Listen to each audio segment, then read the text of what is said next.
Hello everybody and welcome to Ed's Boat. Right, today we're not on the boat today, I'm doing a bit of gongoozling and I've got an old historic boat, Sharpness, it's a well-known historic boat behind me, and I've come to Braunston.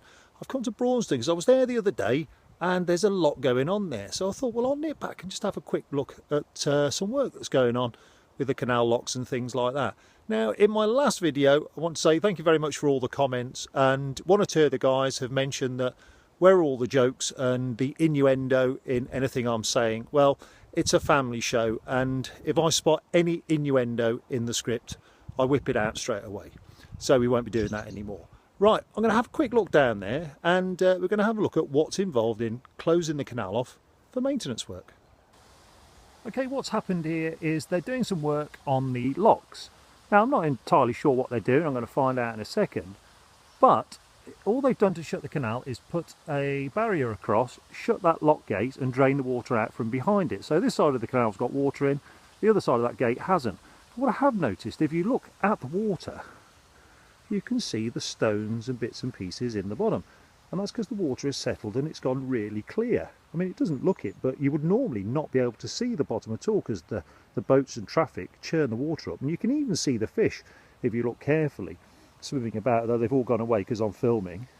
Don't get me wrong, I wouldn't get in there and drink the water. It's not clean, but it is quite clear. You normally wouldn't see this. And that's because nobody's churning the water up. Right, I'm on the other side of the lock gates. That's the second of the two. And they've drained all the water out. Now, there is some water in it because obviously fields and streams still drain into the canal and they have to run away. But it's very, very low. And it just has like a little stream down the middle, but you can see the silt build up on that side and a little bit of debris build up, which is nice and deep under the water. It won't affect the boats too much, although I'm sure that side does. It probably need clearing before long, especially where those reeds are at the top, but there's no water in it. And if you look in the bottom, you can see round about there, I don't know if you can see that, right on the edge of that, see if I can get out the sheen of the light. There's two windlass handles in there with my name on it, so I might quickly get my magnet and fish those out. And it looks like just there, that's a boat hook. So we might have a look at that as well. Well, this boat is trapped by the loss of water in this stretch of locks, but fortunately he's on a reasonably flat piece of mud, which is nice and soft, shouldn't damage the bottom of the boat. And front to back it looks fairly level, and side to side not too bad, and he's also not that far below the jetty there. So it doesn't look like it's going to be too much of a problem for them. Well, I'm back and I've got my new magnet. Get a good look at it. It will never look this clean again. And I'm going to have a quick go at magnet fishing because I know there's a couple of windlasses in there. I can see them. Now, that is cheating. If you can see what you're going for, you're not really magnet fishing properly. I know that.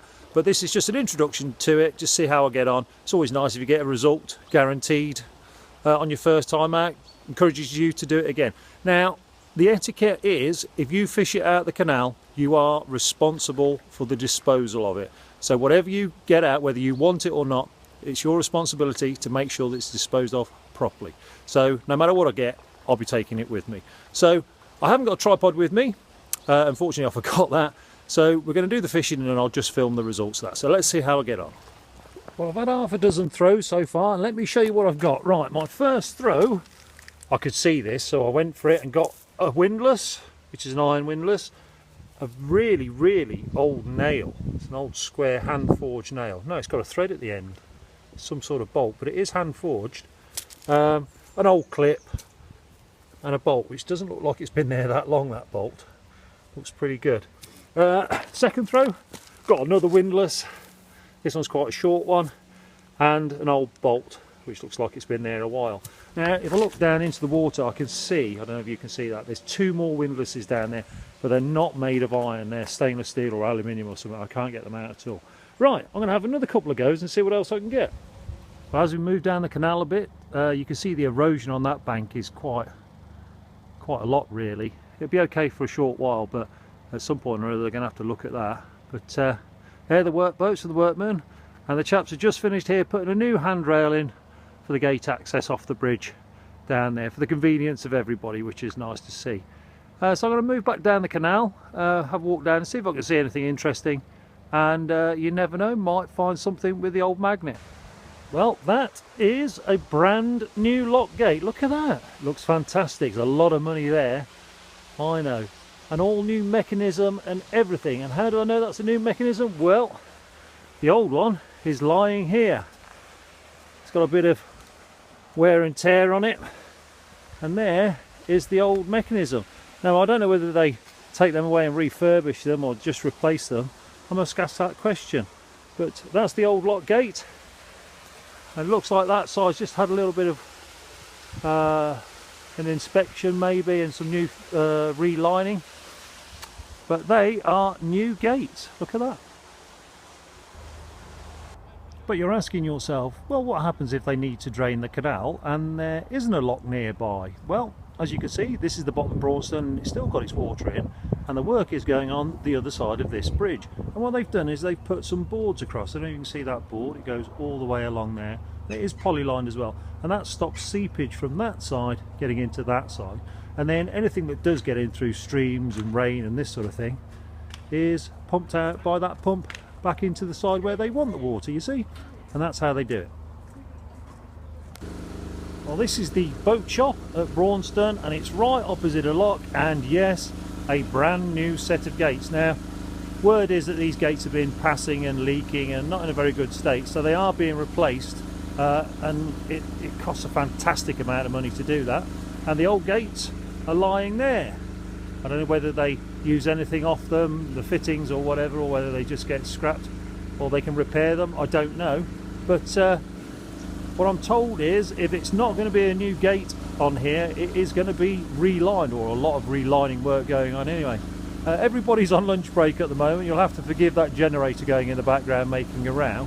But they've been very, very busy indeed. Okay, I've put everything away back in the car. I've got my bag full of goodies, got my 2 windlass ears and all the bolts and that. I will take them and throw them away. We'll keep the windlass ears, we're going to clean them up and reuse those. And I also found in one of the other fishing attempts a 2 pence. It's a modern one because it's magnetic, but it's just getting too cold, so it's very, very cold on hand, so I've had to stop. Well, it was interesting to have a look around Braunston, all the work going on, and it's nice to see where my boat licence money's going. And when you see the sort of work they're doing, it's understandable the prices they charge. Right, it's getting really, really cold here and I'm starting to shake. I do apologise about that. Right, quick mention before I sign off this video about your comments. They have been fantastic. I've got people watching in Australia, South Africa, America, Canada, a chap in Leighton Buzzard, and a chap who's 2 pontoons down from me in the same marina, which I didn't know about, so that was nice. But the best comment, I have to say, comes from Dave Hollingworth, who is viewing from Hong Kong, and he calls himself the Hong Kong Goozler. Utter genius, Dave. Utter genius. Brilliant. Just can't knock it at all. So you get best comment of the vlog. Dave, take a bow. Right, I think that's about it. So in the next episode, not really sure what I'm going to be doing, but we'll find something. And it's getting dangerously close to Christmas, and that brings problems of its own, doesn't it? Well, in the meantime, take care, and I'll see you soon.